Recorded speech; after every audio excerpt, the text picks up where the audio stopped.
Reloading, the mall never forgets. The Mall of Evermore wasn't just a mall. It was a colossal monument to consumerism, a sprawling labyrinth of gleaming chrome and pastel facades. Boasting 8,000 stores, yes, 8,000, it promised an odyssey of shopping unlike any other. For Sarah and Emily, two college friends on a summer road trip, the sheer scale of it was irresistible. They pulled into the cavernous parking lot, dwarfed by the behemoth of a building. 8,000 stores, Sarah muttered, a tinge of nervous excitement in her voice. How long do you think it would take to see them all? Emily, ever the pragmatist, scoffed. Years.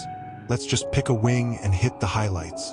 They opted for the aptly named Adventure Aisle, drawn by the promise of quirky boutiques and unique finds. The first few hours were a blur of neon lights, catchy music, and the intoxicating scent of cinnamon-glazed pretzels. They found a hidden bookstore filled with first editions and vintage maps, a record store with a DJ spinning forgotten classics, and a bakery with pastries so decadent they bordered on the obscene. But as the afternoon wore on, a subtle shift began. The once bustling crowds thinned, replaced by an unsettling silence. The cheerful music faded into distorted static. The air grew thick, clinging to their skin with an unnatural chill. Stores they swore they hadn't seen before began to appear, their windows displaying mannequins frozen in silent screams. "Did you see that?" Sarah whispered, pointing at a mannequin dressed in Victorian morning attire, its hand pressed against the glass as if pleading for escape. Emily forced a laugh. Maybe they're having a sale on vintage clothing?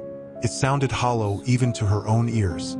They stumbled upon a deserted food court, the tables littered with half-eaten meals as if the diners had vanished mid-bite. A single fly buzzed lethargically on a greasy plate of fries. A sudden, blood-curdling scream echoed through the sterile corridors, sending shivers down their spines.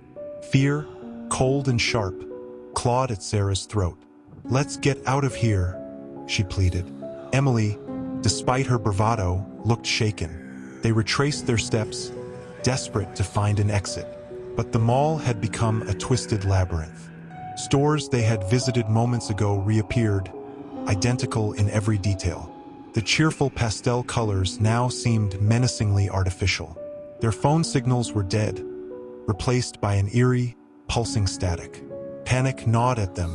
They sprinted down a corridor, hearts pounding like trapped birds, coming face to face with a towering animatronic dragon. Instead of the usual roar, its mechanical mouth contorted into a horrifying grin, revealing rows of razor-sharp teeth. They shrieked, scrambling past the monstrosity.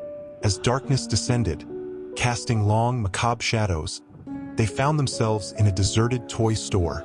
The shelves groaned under the weight of dusty dolls with vacant eyes and teddy bears with ripped seams, their stuffing spilling out like entrails. Suddenly, a chilling giggle echoed from a dark corner. A rocking horse swayed rhythmically back and forth, an empty porcelain doll slumped in its saddle. Then, a guttural voice rasped from within the doll. "Lost, little ones?" Their blood ran cold. The voice was inhuman, a rasping whisper that seemed to slither into their minds. Sarah stumbled back, knocking over a shelf of stuffed animals. Their eyes seemed to follow them, glinting with an unnatural malice. With a shared look of terror, they understood. This wasn't just a mall. It was a living entity, feeding on the fear and desperation of its unwitting victims.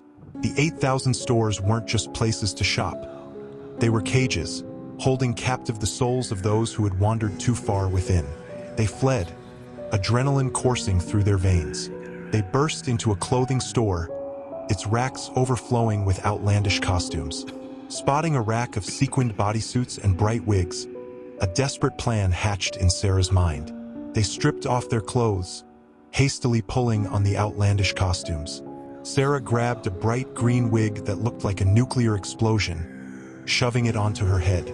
Emily sported a pair of neon pink leg warmers and a sequined cowboy hat that sat precariously on her head. They burst out of the store, their laughter bordering on hysteria. "Look at us," Emily shrieked, her voice cracking with nervous energy. "We're ridiculous." For a moment, it worked. The unseen entity faltered. The silence that followed was worse. The static buzz in their ears grew louder, a constant reminder of their isolation. The laughter died in their throats, replaced by a tense silence. Then, from the depths of the mall, came a low, guttural growl. It wasn't a human sound, but a primal, predatory rumble that sent shivers down their spines. "It doesn't like us being different," Sarah whispered, clutching a sequined glove. The darkness shifted, shadows contorting into grotesque shapes. A monstrous hand, crafted from mannequins and forgotten toys, reached down from the ceiling, its long, spindly fingers scraping against the polished floor. "Run!" Emily screamed, the absurdity of their neon outfits forgotten in the face of pure terror. They sprinted through the corridors, dodging mannequins that seemed to lunge at them in the flickering light. The air grew thick with a fetid smell, like decomposing flesh and burnt plastic. They found themselves back in the food court, the smell of decay even stronger here. A horrifying tableau met their eyes.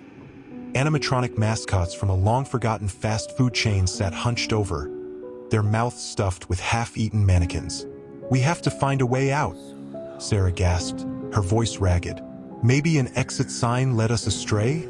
Desperate, they clambered over overturned tables, their garish costumes a stark contrast to the decaying scene. A flicker of movement caught Emily's eye. A group of figures emerged from the shadows, their faces obscured by darkness. "Help!" Sarah croaked, bracing herself. The figures stepped into the light, revealing a group of teenagers, perhaps a dozen of them. Their clothes tattered, their faces hollowed by fear. They were survivors, clinging to a desperate existence in the Mall of Evermore. Their leader, a girl with wild auburn hair and a defiant glint in her eyes, stepped forward. "Don't trust the mall," she warned, her voice hoarse. "It feeds on fear. The more you panic, the stronger it gets." Hope flickered in Sarah's chest. Survivors. They weren't alone. "How do we escape?" Emily pleaded. The girl smirked, a humorless flash of defiance in her eyes. "There's no escape, not really," she said. "But we can fight back." She led them through a hidden service entrance, down dusty maintenance tunnels that reeked of mildew and despair. There, they huddled in a makeshift camp, surrounded by other survivors, a motley crew of mall employees, bored teenagers on a weekend outing, a lost family on a vacation gone horribly wrong.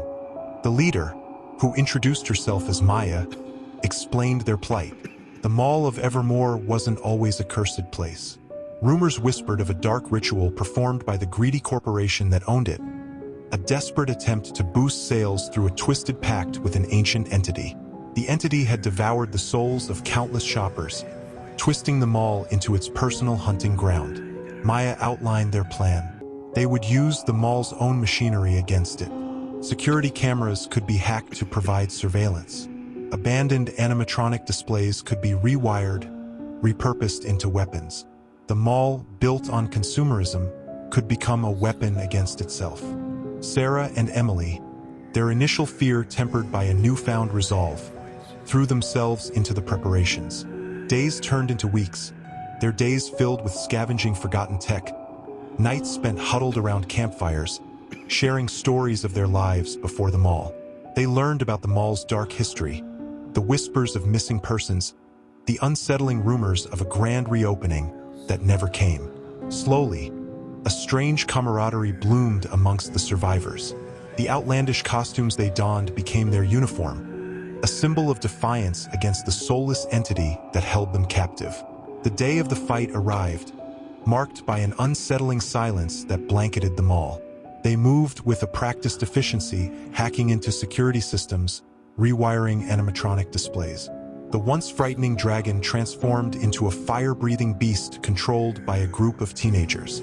Forgotten arcade games came alive, spewing virtual projectiles at the encroaching darkness. The fight was brutal. The entity, enraged by their defiance, unleashed a wave of corrupted security robots and twisted mannequins. The survivors fought back, their laughter, once a desperate attempt to distract, now a defiant roar. Sarah, wielding a makeshift electric staff cobbled together from a shopping cart and a taser, charged headfirst into the fray.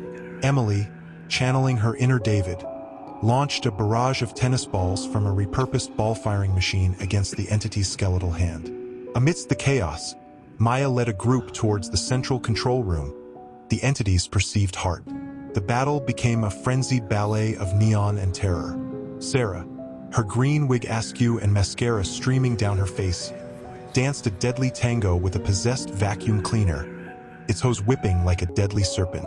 Emily, her cowboy hat tilted at a jaunty angle despite the sheer terror in her eyes, hacked into the mall's PA system, blasting a distorted version of a peppy pop song that filled the air with a nightmarish dissonance. They reached the control room, a sterile space dominated by a massive computer console. Maya, her auburn hair plastered to her forehead with sweat, jabbed a screwdriver into a specific port. The monitors flickered to life, displaying a horrifying image. A swirling vortex of darkness pulsed at the mall's core, fueled by the screams and terror it had harvested. "We need to overload it," Maya rasped, her voice cracking. "Flood it with something. Light," Sarah gasped, a spark of inspiration igniting in her fear-addled brain. The grand opening lights. The mall had boasted a state-of-the-art light display, a dazzling kaleidoscope of color promised to be the highlight of its ill-fated opening. Maya, her fingers flying across the keyboard, rerouted the power grid. A collective gasp rose from the survivors as the familiar hum of electricity filled the air. Suddenly, the entire mall bathed in an unearthly light. The dazzling display, designed to entice, now became a weapon. The neon signs buzzed with a deafening intensity. The disco balls spun with a strobe-like frenzy, and the Christmas lights, inexplicably strung up despite the season, pulsed with a blinding brilliance. The darkness shrieked. It writhed and pulsed on the monitors, a creature in agony under the assault of light.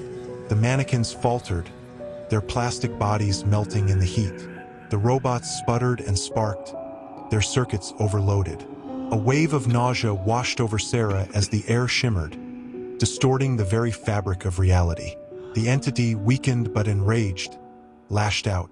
It manifested a monstrous, shadowy hand, reaching out to crush the control room. But in that final moment, laughter erupted from the survivors' comms. Laughter, tinged with hysteria and relief, that echoed through the mall and carried a terrible, infectious energy. The sheer absurdity of their costumes, the defiant joy they found in the midst of their fight, became their ultimate weapon. The laughter, a cacophony of absurdity, resonated with the entity like a virus. It spasmed, the darkness on the monitor recoiling in a horrifying parody of a smile. Then, with a final, ear-splitting shriek, it imploded. Silence descended, profound and unsettling. The lights dimmed, the once joyful displays flickering weakly. Sarah sank to her knees, her green wig drooping precariously. The mall, once a monument to consumerism, now stood ravaged, a testament to their desperate fight. But the victory tasted hollow. As the survivors emerged from their hiding places, their eyes held a haunted glint. They were forever changed, marked by the horrors they had witnessed. The laughter that had saved them now echoed with a chilling edge, a reminder of the abyss they had stared into. And then, a flicker of movement on the monitor in the control room sent a fresh wave of terror coursing through them. The image was distorted, fuzzy, but undeniable. A single, glowing eye blinked back at them, a single word forming on the screen: "Reloading."